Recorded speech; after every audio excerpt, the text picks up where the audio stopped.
You're listening to the Options Insider Radio Network, the home of the Options Podcast. For more quality options programs, visit theoptionsinsider.com or search for Options Insider Radio Network in your podcast provider of choice. Listeners can also access all of our programming through our mobile app available in the iTunes and Google Play stores. Select programs are also available via live stream at mixlr.com/options-insider. That's mixlr.com/options-insider. Don't forget to follow along with your favorite programs and submit your own questions for the hosts at twitter.com/options, stocktwits.com/options, facebook.com/theoptionsinsider, or via questions at theoptionsinsider.com.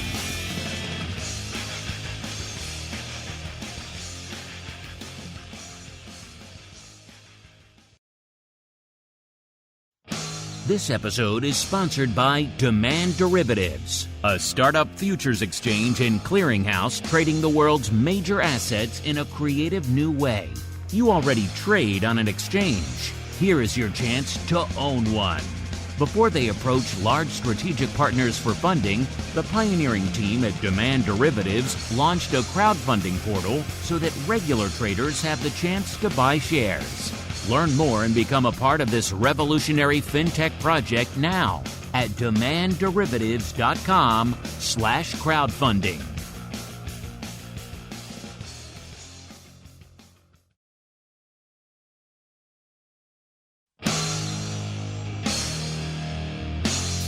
And now, it's time for the show that breaks down the options market from unusual activity alerts to market analysis, strategy overviews, listener questions, and much more. If it involves puts and calls, then our all-star panel will break it down.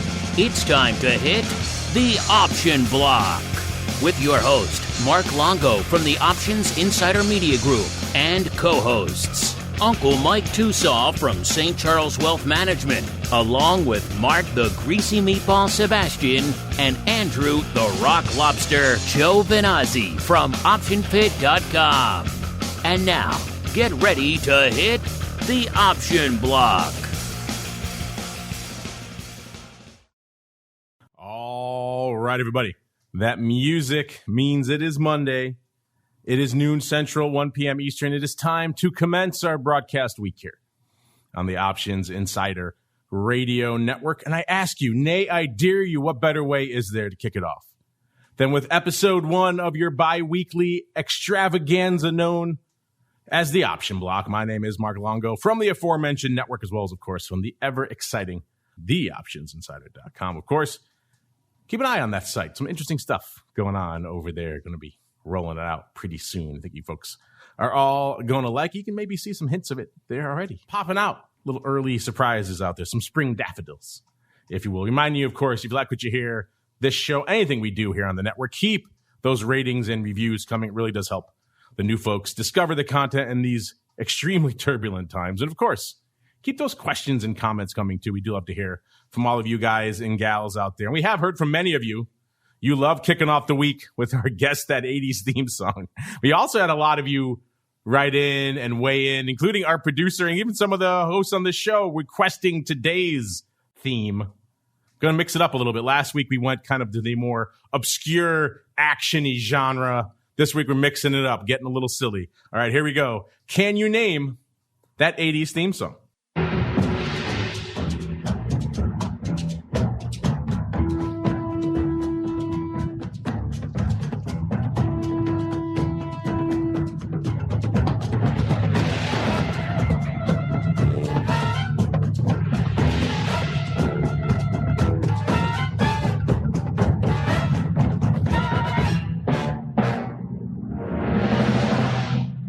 Honey, I'm home.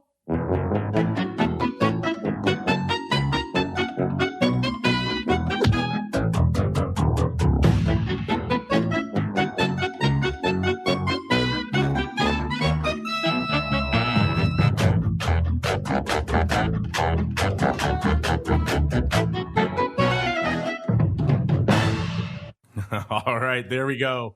a silly, fun one. Many of you requested this one, including, I do believe, some of the people on this show today. Let's see if you remember. Let's go around the horn.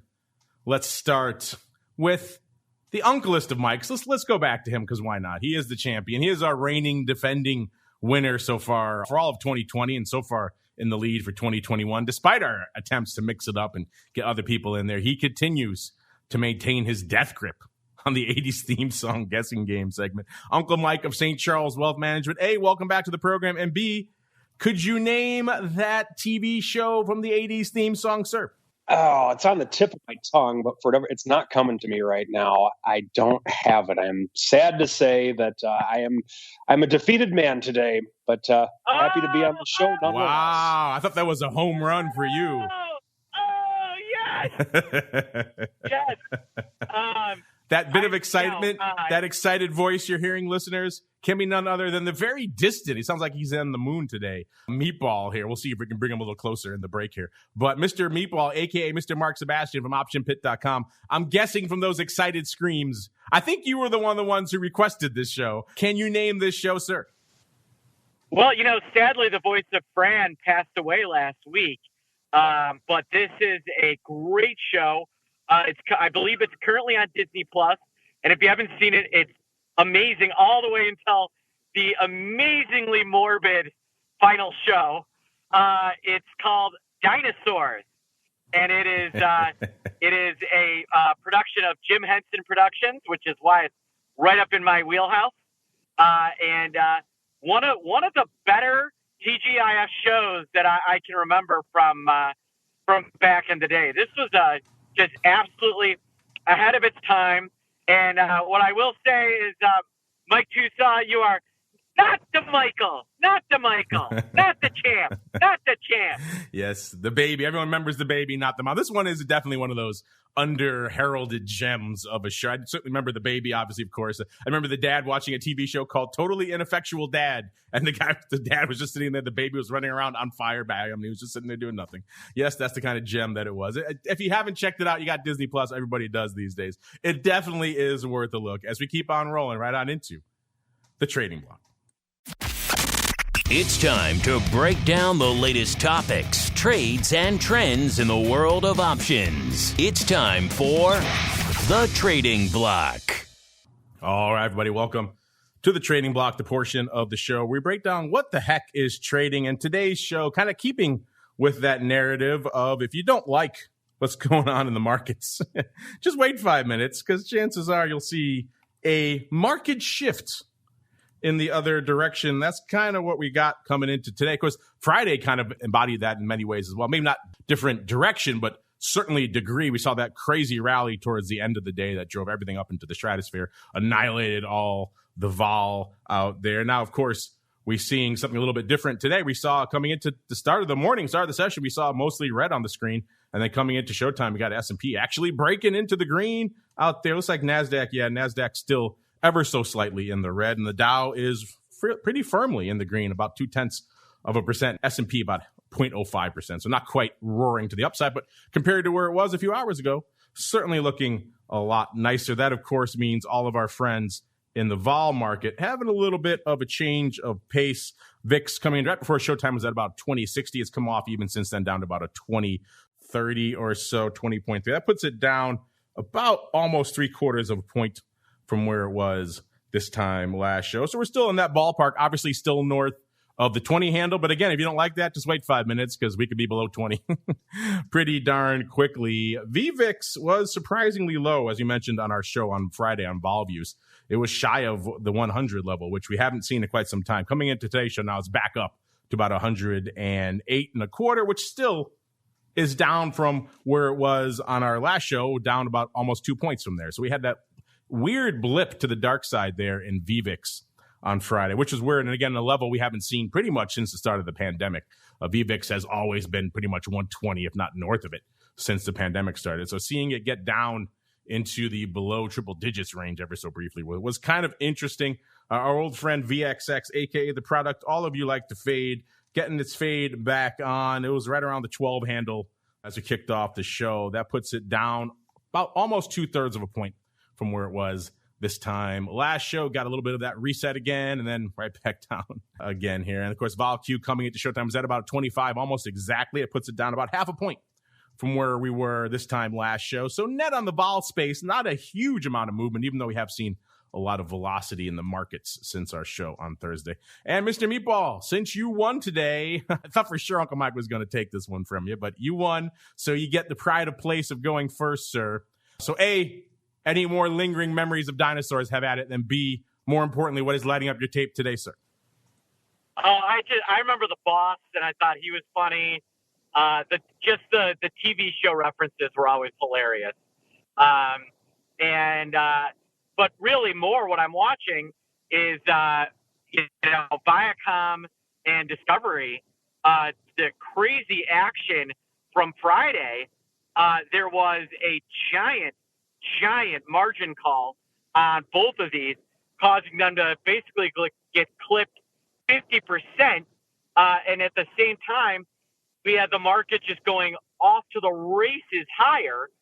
It was a really, really weird day.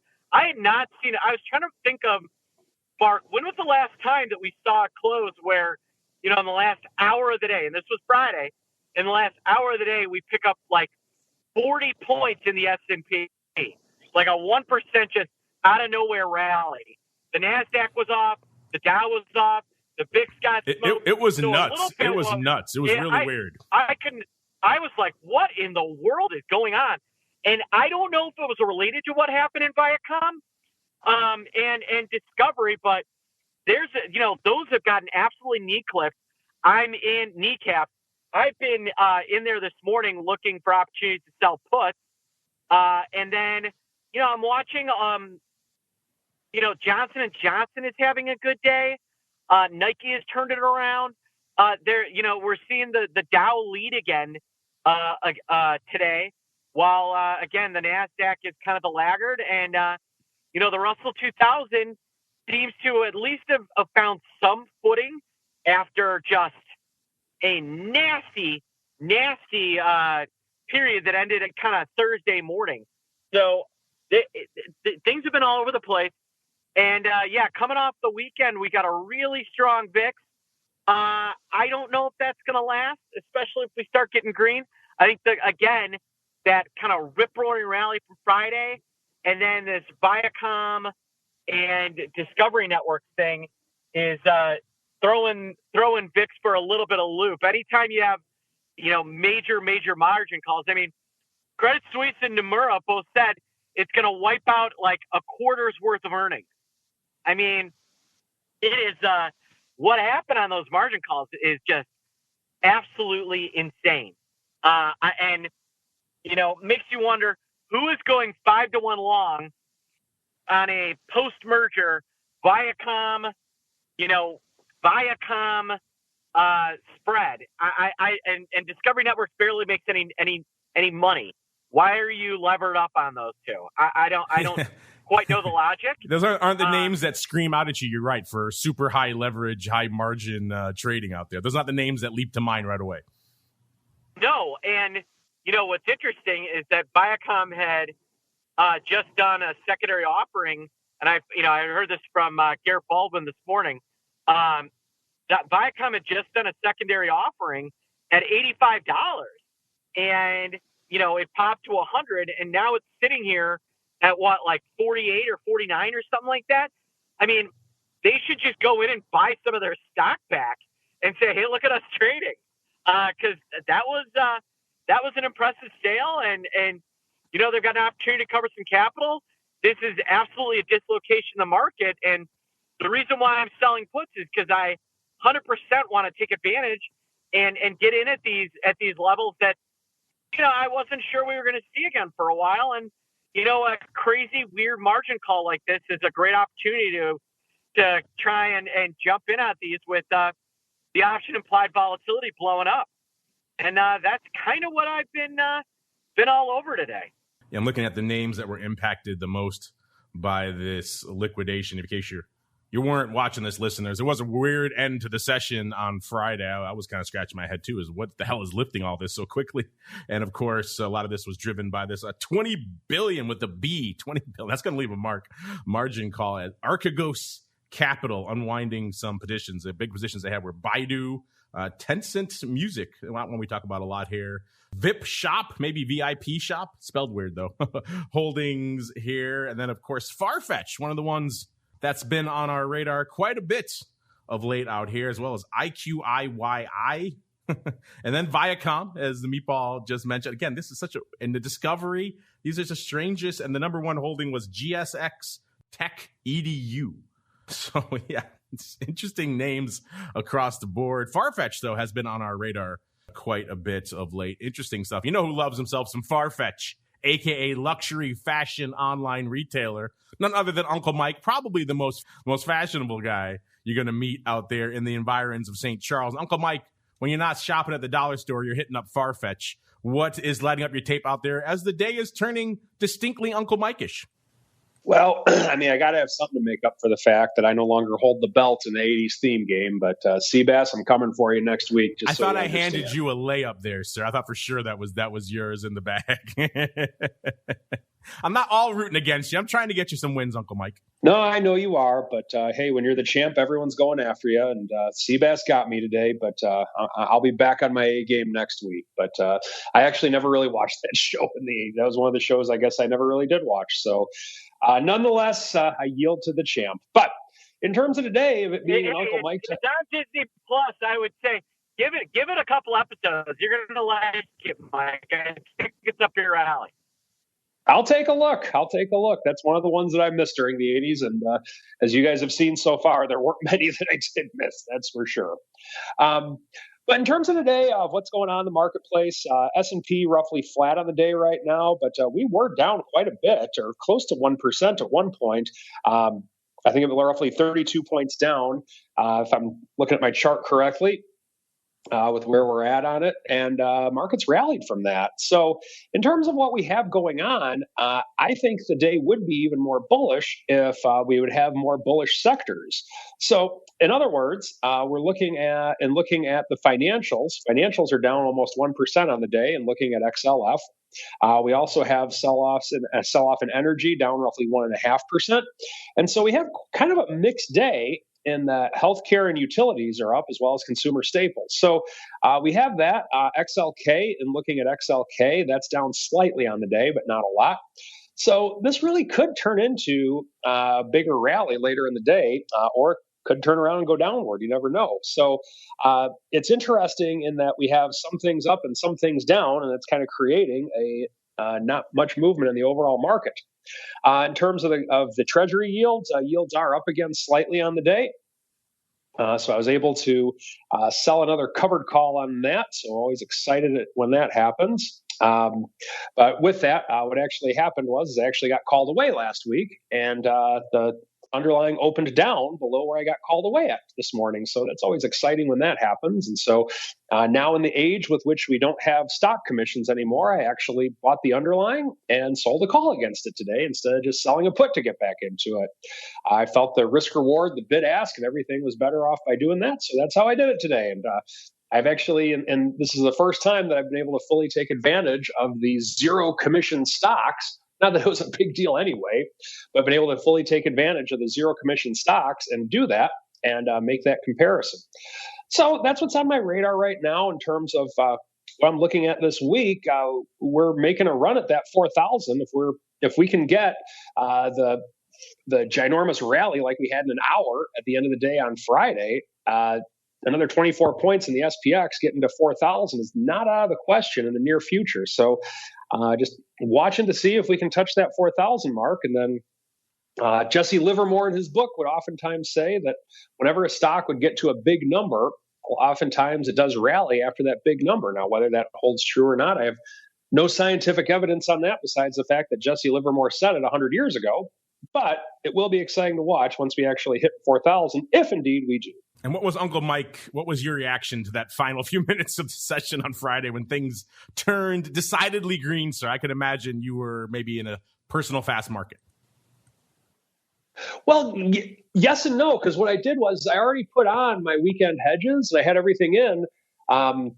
The prices were good enough for me, like probably around like 1 o'clock to get what I wanted in for the weekend and for everything that I was doing. So I was just kind of going about my day doing some other things because I didn't have anything else to do on the day. I'm like, oh, okay, that's nice. Oh, that's nice. Oh, that's nice. And so I kept looking at the market a lot more than I had intended to that last hour of the day. So all we need is to do that every hour, and this market will be very beneficial for the bulls. Yeah, every hour, one of those would certainly be interesting. Let's see what's interesting out there in the broad market today, what you folks are trading. VIX doing decent paper, but not exactly blowing the doors off. A little bit shy of 250,000 contracts right now. The ADV also a little bit shy of 600K, about 582,000 contracts out there. Of course, that's well shy of where it was, north of 700K a few weeks back.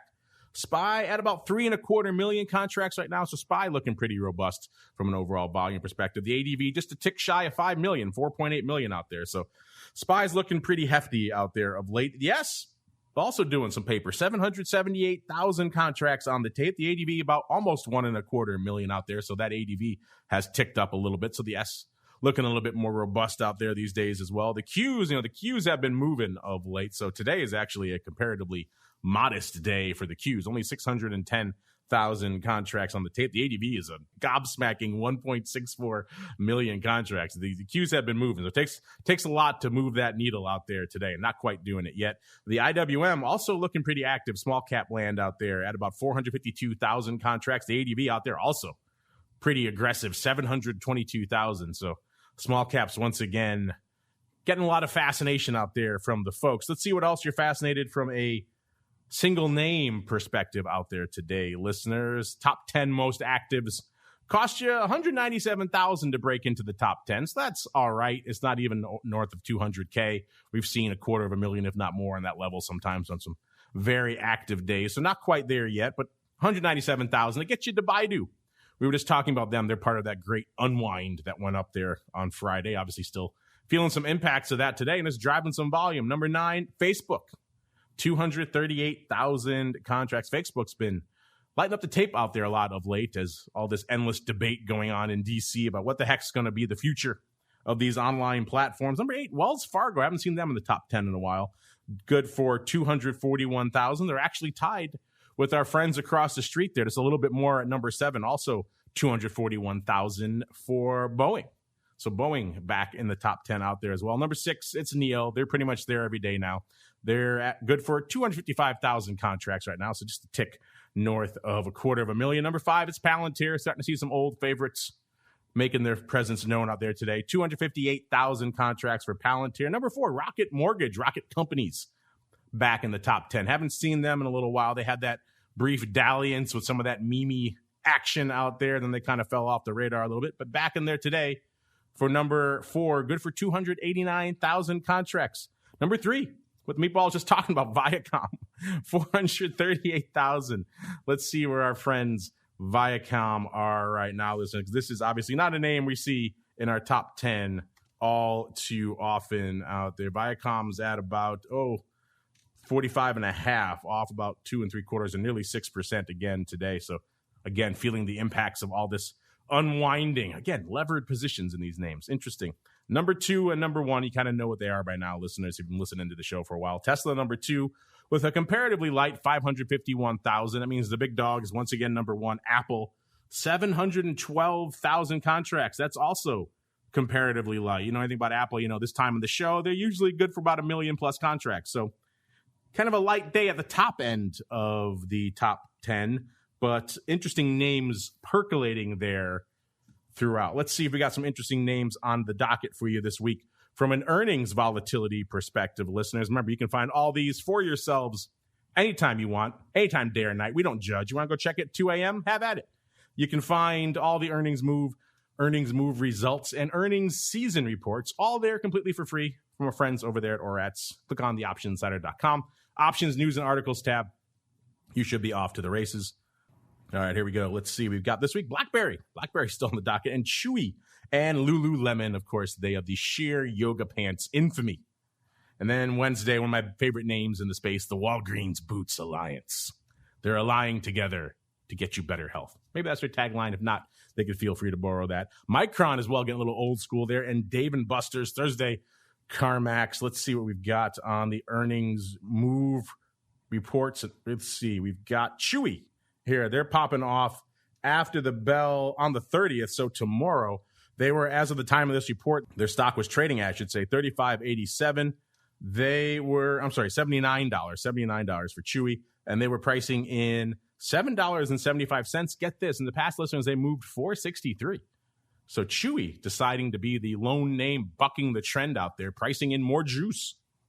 Interesting. Of course, CHWY, at least the name itself, got invoked in that early days of GameStop back in January when they brought on one of the former CHWY execs to help revitalize GameStop. Maybe that's translating to a little additional vol out here. I'm not sure what's driving CHWY, but either way, they're pricing in a lot of juice, which, if past is prologue, not going to work out too well.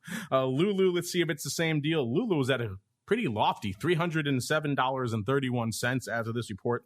They're pricing in almost exactly $20. And in the past, they've moved $26.55. So someone got the memo out there in Lululemon. Let's go to the Walgreens Boots Alliance. Let's see, $51.78 as of this report. They were pricing in $243. In the past, they moved $288. All right, they got the memo out there. Let's go to Micron, old school Micron. $83 even as of this report. They were pricing in $543. In the past, they moved $527. A little bit extra juice, not a ton. Maybe be forgiven for that. Let's go on out here to the season right now. Like we said, the season looking pretty nasty for the vol buyers out here, listeners. As of right now, it's 77%. So if you bought pretty much a basket of all the earnings this season, you got back 77 cents on the dollar. And some of these weeks, it was pretty apocalyptic. Week 1, 56%, so your money got cut in half. This past week, 52%, so your money got cut in half again.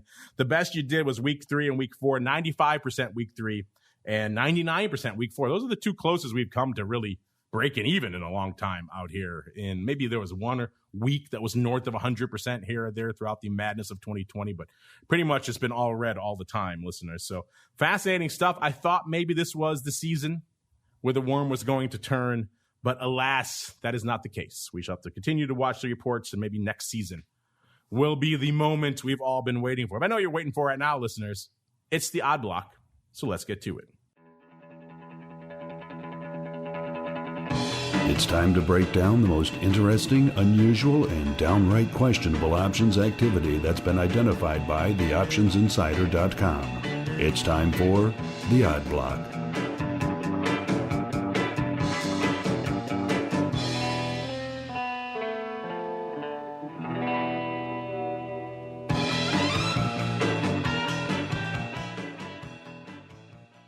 All right, everybody.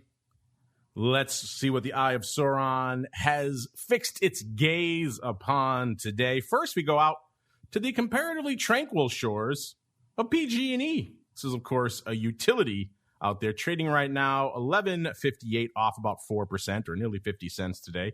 And ticker symbol PCG. Yeah, this is not a name we talk about a lot here on the Odd Block because, like I said, it's a utility. They're usually pretty sleepy. So let's see what is lighting it up out here today, listeners. But before we even do that, let's get to the old tail of the tape, if you will. See what this name has been up to over the course of the past year. And yeah, a year ago, they were trading right around $10, a little bit shy of it, actually. And $9.67.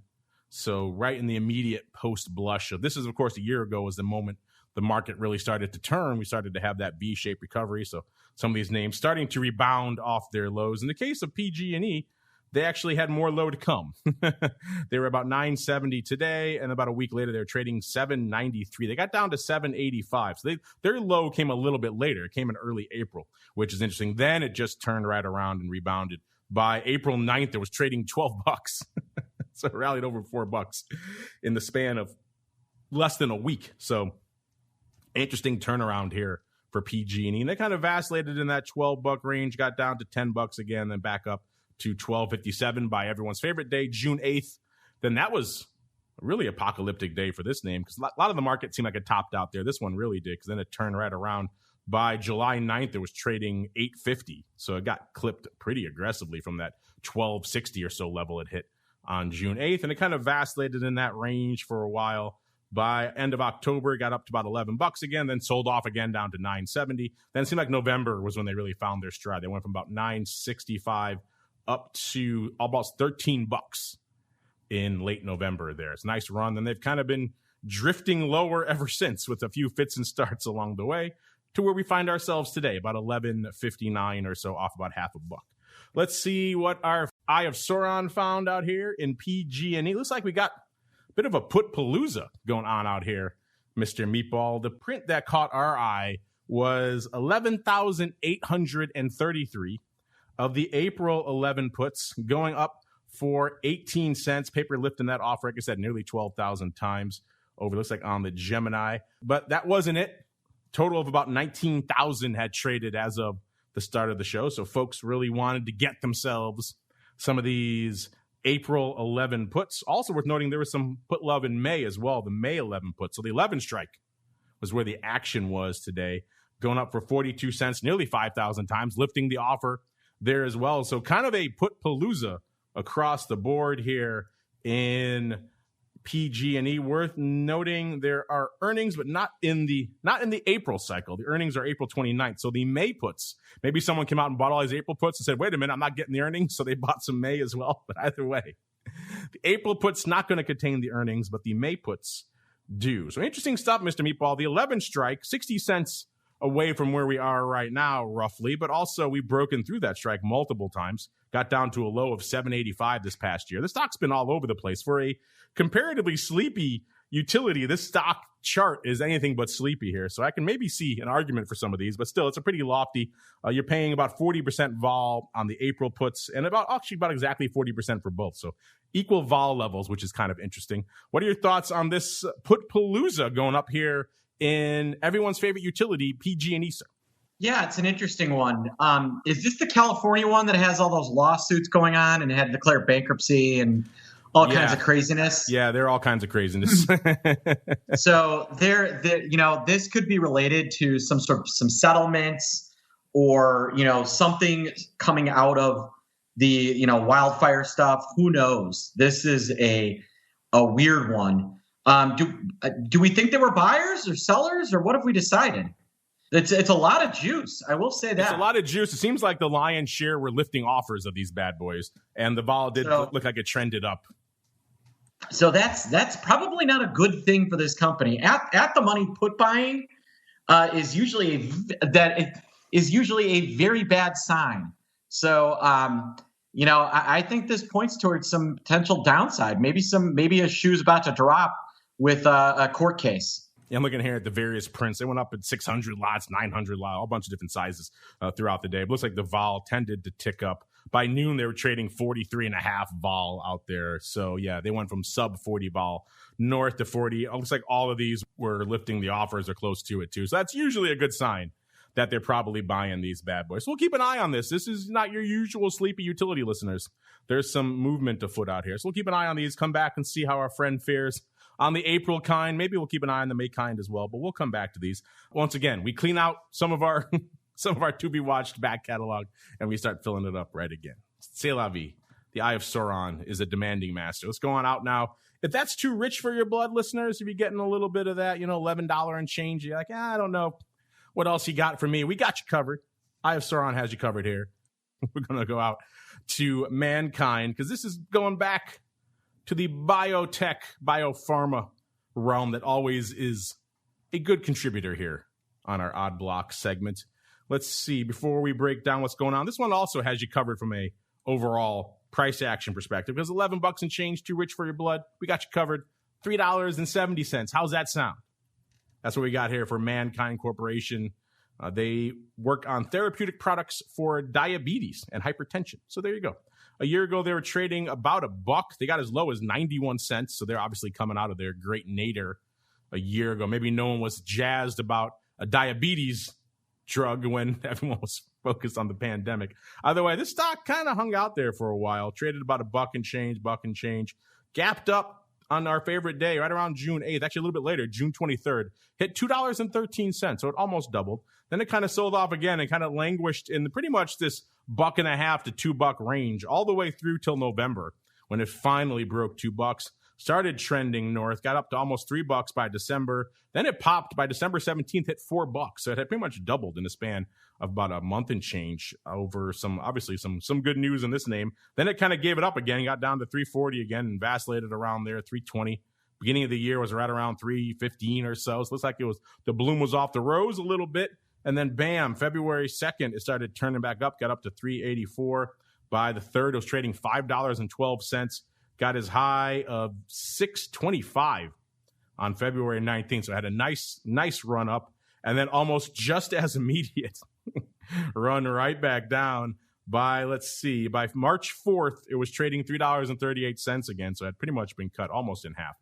And then it kind of tried to fight back its way back over $4, hit $4 ever so briefly just about a couple of weeks ago, and then kind of giving up the ghost again down to 321. A little bit of a rebound now, up about a dime to 370 or so, but still, it's been a interesting and very aggressive last couple of months in particular out here for Mankind. Let's see what our Eye of Sauron found here for this newcomer to the odd block.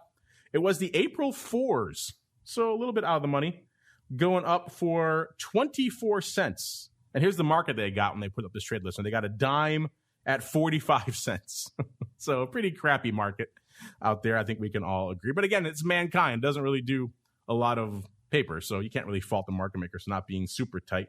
There are earnings, but they are in May 5th. So no earnings in this option cycle. The stock was $365 when this went up, and it was about a whopping 116 vol. So, Mr. Meatball, given the way these crappy little names trade, I'm going to go out on a limb and say they probably bought these bad boys for 24 cents. That offer was kind of just nonsense at 45. But I'm free to hear the counterpoint if you think they actually turned around and sold these bad boys for 24 cents and 116 vol. What's your takeaway on everyone's favorite biotech, Mankind Corporation, sir? They're 100% a buy, and they are thinking, hey, maybe this has that retail-y, cheap Robin Hood type of feel to it, doesn't it?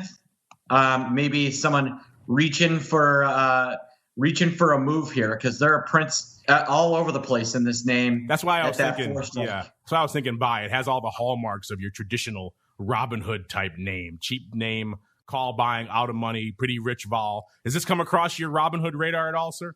It has not yet, but I could 100% see that happening. Well, we'll keep an eye on this. You put it in your Robin Hood radar as well, sir. See if the folks in your crazy Robin Hood trader are lighting this bad boy up. So yeah, Mankind. Keep an eye on it. At the very least, maybe they're going to bid up some juicy calls. You can get some verticals for cheap if you are so inclined. As we move on into our final name, let's see. We've got Under Armour. I haven't talked about them in a while here on the show. Ticker symbol UA right now, $17.75 off, about almost 60 cents or a little over 3% on the day. This is another one that had a bit of a tortured run over the course of the past year. A year ago, they were trading $8.41, but they weren't done selling off. They sold off. Again, another one had their nadir actually in early April, which is kind of interesting. Hit low of $6.37 in early April. Then they kind of bounced off. It got up to almost $10 again in late April. Then they sold off again down to about 6 and change back in May. And then they rebounded yet again by, June 8th, everyone's favorite day last year. They were trading 10 and a quarter. And they gave it up again down to 8 and change. They were trading in the $8 range throughout most of June. Into July, they got back up to about 10.33, then sold off again. A lot of fits and starts here for Under Armour. By October, they got to 12.75, so they were starting to rebound a little bit there. Then from there, it's kind of been a nice, slow and steady, gradual rally ever since then, trading almost $15 by December, 15.20 or so. By the new year, trading $15 still, so kind of hovering on that level for a bit. Then it seems like in late January, they popped again because they went from 14.75 all the way up to about 19.21. And then they continued rallying throughout the next couple of weeks up to about 20.31. That was their high so far on the year here. So good run here for Under Armour from about 6 and change all the way to $20. I guess some folks getting their workout gear in again over there at Under Armour. Let's see what our Eye of Sauron found. Looks like a fair number of prints going up here as well all over the place. The first one that caught our eye was a block of 3,161 of the April 17 half. So now in the money calls, going up for 90 cents. A couple things hit our radar. First off, decent vol, nearly 50% vol for Under Armour. And then also the market was fairly tight, 85 cents at 90, which usually is a sign that maybe something else was going on out there. More prints had gone up or were going up. So we had our Eye of Sauron do a little bit more digging. By the way, the stock was $17.77 when that print went up. And we saw a whole bunch more had gone up throughout the day. A block of 3,161 for 90 cents again, same 17 halves. They traded 1,836 times again a few minutes earlier for 75 cents. They traded 1,042 times a little bit later for $1.08. So they traded all over the place. Total of about 13,000 had traded when we kicked off the show here today. So a lot of action here on this April 17 half strike. Worth noting, earnings are May 10th. So yet again, not an earnings play here. This is kind of just a near term, what it seems like, just loving themselves some of this Under Armour April 17 half. Looking at the vol here, yeah, the earlier prints were lower, 46 vol. Then we get up to later prints, 48, 49 vol. Let's see. So yeah, these have all the hallmarks definitely of some folks buying. So Mr. Meatball, we've known, if past his prologue here in the odd block so far for 2020 and 2021, buying premium is a bit of a rough road. Of course, they do have that momentary blip when it works out, and so far none of them have closed at the right time, and they've all ended up holding the bag. What are your thoughts here on someone gobbling up some 50 vol, right around 90 cent to $1 calls here, pretty much at the money calls in Under Armour, sir? They're looking for a move higher. It's not a great day for Under Armour. The vol is down a lot today, according to my vol, but that doesn't seem to be lining up with what I'm actually seeing here. That could just be bad data. It's an interesting one. The vol is really vol's up about 6 points. These are buys. They're big bet on the underlying on Under Armour's underlying going up. So this is a pretty aggressive bullish bet. I'm real interested to see why they're doing this. The chart on this looks really ugly. So somebody's saying, hey, you know what? The 50-day moving average, which is 1779, right where we're trading, is their line in the sand, and they think it's going to bounce and maybe back above 20, which is where it was on the 16th. Yeah, we're going to keep an eye on this one, too. I'm with you. I'm not a fan of these kind of at all. This is probably a bridge too far, but we shall see. We'll keep an eye on these. What do you think, listeners? Are you guys trading Under Armour? Are you part of this massive 13,000 lot palooza going up out here? We shall find out as we keep on rolling. It's Monday. Time for some strategery. It's time for the strategy block. It's time to dispense options, wit, wisdom, and education. It's time for the Strategy Block. All right, everybody, welcome to the Strategy Block, the portion of the show where we break down a little bit of option strategery, some wit and wisdom for you. And Uncle Mike, sometimes when I'm trading my options, I want to have my cake and I want to eat it too, which means I want to swing for the fences. I want to trade and capture that large move in a stock, but I don't want to risk the farm. I don't really want to have a lot of risk to do it. You ever have one of those days, Uncle Mike? Every day is a day like that for me. I always want to have my cake and eat it too. And, I had a client tell me once that we were doing our annual review. And so this was a few years back. So we had made money for the year, and it's still my client actually. And so he talked about, well, how can we make more money than we did last year? And that's what every client asks all the time. And that's why I love my clients, because I'd ask that too. And so I said, well, of course we can make more money, but the portfolio is going to have to become a little bit more aggressive. And so he said to me something that I'll never forget. And he said, well, I don't mind being more aggressive so long as it makes money. And I think that's kind of how we all feel. If God were to tell me that what the market close would be in the next few days, then I would buy as many out of the money calls and or out of the money puts as I possibly could with my entire life savings, because I knew God told me that, and the market would do what God said. But unfortunately, God doesn't give me market closes for the future, so I can't do that. But with that being said, what do we want to do if, let's say that there's a lot of stocks out there that have potential large moves? So let's say that you want to be a part of it. And I'm not going to get into any specific individual stocks, but let's say that you like a stock and you're thinking, okay, well, I really like this stock and I really don't want to buy it because this thing's either going to go way up or it's going to go way down, one of the two. Well, what I would encourage you to consider is potentially buying an out-of-the-money call spread. So in other words, let's say that you like XYZ stock, and XYZ stock you think is going to go to the moon, but it's a stock that just because of COVID, it had a big run, or maybe it's going to go down, whatever the case may be, but you really want to be a part of it. Well, one thing that I would consider doing is buying an out-of-the-money call spread. And so let's say that XYZ stock's trading at like 180, something like that, and you're really thinking that this stock's really going to hit it big, and you think it's going to go to 280, let's say. Well, if that's the case, maybe look at the 275, 280 call spread, maybe 1 year or 2 years out. And by doing that, what's going to happen is that you're going to get something to where, let's say that you can get maybe a 4, 5 to 1 risk to reward, meaning if you can get that call spread for, say, a $5 wide spread on a call spread, and you can get it for between $1 and $2, then that's something to consider. And by keeping the rest of your money in cash or in something that you deem as safer, then you're not taking on that risk of the crazy movement of the underlying. Now, of course, the disadvantage to that is that you only have 1 year or 2 years to actually take advantage of this movement. And if the stock does not move quite as much as you think it's going to move, then you're going to lose all your money. But if you lose all your money, and all your money isn't a lot, and it really isn't all your money because you kept a lot of your money on the sidelines, that's not exactly a bad thing. You know that what your risk is limited to. So if you were to take maybe a few $100s as opposed to $18,000 to $20,000, and you lost all your money that way, it's a much better pill to swallow instead of the stock going down by 50% and losing 50% of your big money. So in other words, losing 100% of a little money is a lot better than losing 50% of a lot of money. And so that's one thing that I would definitely want to encourage you to really keep in mind as you're looking at some of these high-flying stocks that are out there right now.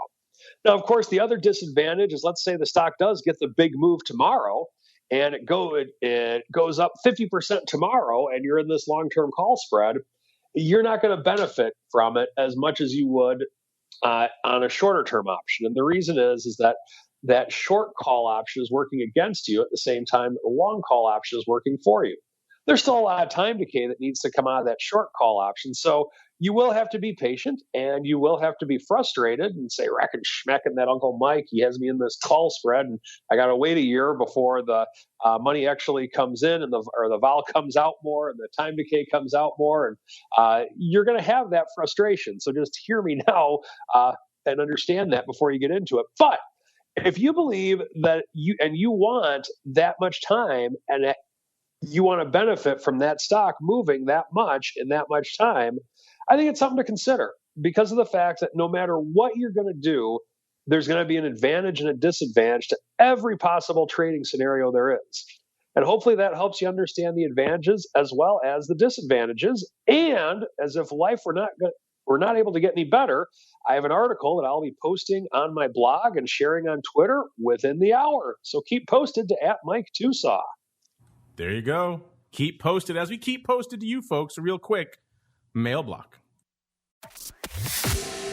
It's time to take your seat on the All-Star panel as we read your emails, tweets, Facebook messages, website comments, and much more. It's time for the mail block. All right, let's get to it. See what you folks have on the brain. Regular listener here, J3 Dingle, chime in and says, I love the 80s theme song segment because it makes me feel young. Yeah, I think y'all enjoy it. All of our listeners are very young and vigorous and vibrant and also intelligent and quite indeed very handsome and attractive as well. We've learned that from surveys of our audience. You're a very handsome and intelligent bunch out there. All right, let's keep on rolling. Let's see. Yeah, we actually had some interesting developments. Round one is now in the bag. of the much ballyhooed return of Broker Madness over the course of the past week. Had some interesting upsets, some interesting surprises. Takeaways here from the Broker Madness listeners. Not a good time to be, shall we say, one of the quote-unquote freebie, millennial-oriented brokers out there, because they all got whooped in round one of our of our battle. Let's go through the rankings here first. Let's just go battle by battle. TD / Schwab's, a.k.a. the Leviathan of the business, taking it to Tradehawk by Tradier. So they're advancing here to round two. Tastyworks also triumphing over Vanguard out there. Then we get some of the interesting upsets here. Robinhood was going up against Lightspeed. Robinhood obviously not having the best PR of late. Maybe some of that to blame for the bad showing, or maybe the folks don't like him. Either way, Lightspeed's always been the little engine that could in our tournament. I'm sure a lot of people out there have never even heard of Lightspeed, but if you're in the space, the options brokerage arena, you probably have heard of them or some of their products that they've offered and licensed along the way. They've been involved with live vol and a bunch of other things along the way. So they ended up triumphing over Robinhood. Whether that's an anti-Robinhood vote or a pro-Lightspeed, I'll leave it up to you folks to judge. But Lightspeed moving on. Also, another newcomer in the millennial free brokerage category, Gatsby, getting trounced by Merrill Edge. So Merrill Edge moving on to round two. In the other brackets, we had Ally Invest, so the home of Mr. Overby and OPR over there, triumphing over E-Option, moving on to the next round. Then we have the juggernaut of E-Trade / Morgan Stanley going up against Trading Block. E-Trade moving on to the next round there. Then we had Webull, another one of these kind of upstarts, quote-unquote Web 2.0 millennial-oriented free brokers, getting whooped by Fidelity. So kind of the most old school versus one of the more new school names. So all of the quote-unquote, smaller account type free brokers getting shown the door here in week one, which is kind of fascinating. So Fidelity moves on. They will face the winner of the Interactive Brokers and TradeStation battle, which was TradeStation. So interesting matchups coming in here for week two, round two. Our Elite Eight here. Got Fidelity versus TradeStation, Ally versus E-Trade. We've got Merrill Edge versus Lightspeed, and Tasty versus the Titan, that is Schwab / TD Ameritrade. We'll see if the upstarts can win there as well. But fascinating stuff. If you already have voted, well, good for you.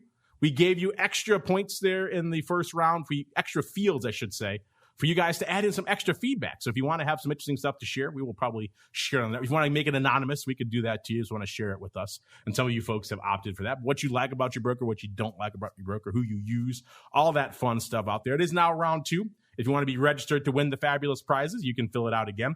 You have to put your email in again if you want to get registered to win the fabulous prize. Otherwise, we don't know who's voting and where to send your prize. So make sure if you want to win the fabulous prizes, fill it out there again. You can only vote each round once, but you can vote in each round. So if you voted in round one already, you can come back in and vote again in round two, but you can't vote more than once. So keep it going out there. Fascinating stuff. Mr. Unlimited chiming in the chat saying the rookies lost to the vets. That's what happens in sports. Yeah, you can certainly see that. Of course, this year's NCAA tournament may be the counterpoint to that.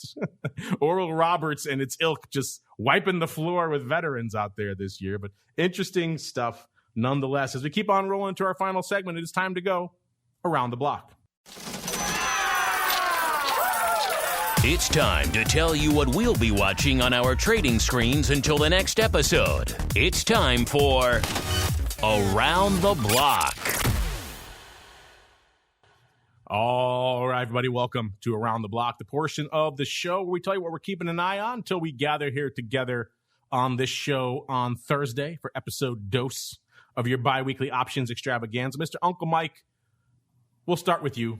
What are you keeping an eye on for the rest of this week until we can gather here together on Thursday? Well, watching to see if we can make a run at the 4,000. That's the first thing that I'm watching. Watching Treasury yields, and I think I'm going to watch dinosaurs. It's been highly recommended to me, and by very reliable TV sources. You could do worse than watching some of the dinosaurs out there. Mr. Meatball, when you're not catching up on dinosaurs on Disney+, what are you keeping an eye on for the rest of this week, sir? The Russell 2000 is taking an ugly turn today. The VIX is bid. I want to see what the market is going to do from a volatility perspective. What's the Russell 2000 going to do? And as Mike said, 4,000 for the S&P, yay or nay, and when? That is going to be the question everybody wants answers to. The question, indeed. Unfortunately, that music means no more time for questions, at least on this show. But if you need more in your ear holes, listeners, don't worry. We'll be back in about exactly an hour to talk all the things lighting up the world of crypto derivatives. We'll be joined by the folks at Kraken. That'll be fun. Haven't had them on the network before. Of course, one of the big players out there in the crypto exchange scene. Interesting to see what's going on their front. So that'll be in exactly an hour. If you're listening after the fact, as I know most of you are, just hit next. It's okay. It'll be there waiting for you after you finish the old OB. Let's go back around the horn. If folks are intrigued, maybe Mr. Meatball, they want to check out some of these small lot trading things you guys are profiling through your Robinhood trader. Where should they go? What should they do? Yeah, come to optionpit.com. Sign up for our email alerts. We are giving you important information about the VIX, about markets on a daily basis. So if you want to know what's going on, and we did a free all-day educational event last week, and you needed to be on our email list to get invited to that, go to optionpit.com and drop in your email and join us. There you go, optionpit.com. Get while the getting is good. And Mr. Uncle Mike, if they want to check out all of your latest doses of strategery, where should they go? What should they do? stcharleswealth.com. Check out my blog. And if you want to also see me and get updates on when I post and things of that nature, check out me or follow me on Twitter at Mike TOSAW. There you go, at Mike TOSAW, TOSAW is the place to go. You know where to go to learn more about all things fintech investing opportunities in the volatility space. Demandderivatives.com, 2Ds. Check it out. Low minimums. Anyone can play over there. Get a piece of the action in the volatility market. Before that, crowdfunding is done, which I do believe is done in about less than a month. So clock is ticking over there. Demandderivatives.com is the place to go. On behalf of those folks and the Unklest of Mikes and the greasiest of meatballs, and indeed myself, I thank all of you out there for downloading, streaming, subscribing, for listening live. Of course, back a little bit later today with the crypto rundown. I think we're going to have to rejigger our lives. We're probably going to end the live stream for a little bit. We'll be back in about exactly an hour to go live for Crypto Rundown. Tomorrow, of course, interview Tuesday, back with some great guests there. Wednesday, Education Wednesday, double dose of OPR and Options Bootcamp. And then back again on Thursday for another episode of The Option Book. This episode is sponsored by Demand Derivatives, a startup futures exchange and clearinghouse trading the world's major assets in a creative new way. You already trade on an exchange. Here is your chance to own one. Before they approach large strategic partners for funding, the pioneering team at Demand Derivatives launched a crowdfunding portal so that regular traders have the chance to buy shares. Learn more and become a part of this revolutionary fintech project now at demandderivatives.com/crowdfunding.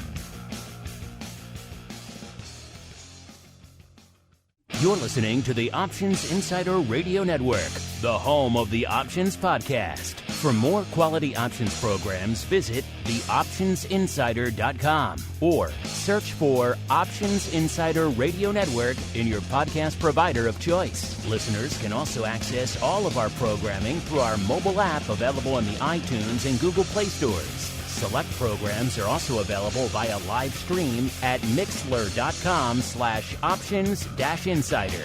That's mixlr.com/options-insider. Don't forget to follow along with your favorite programs and submit your own questions for the hosts at twitter.com/options, stocktwits.com/options, facebook.com/theoptionsinsider, or via questions at theoptionsinsider.com.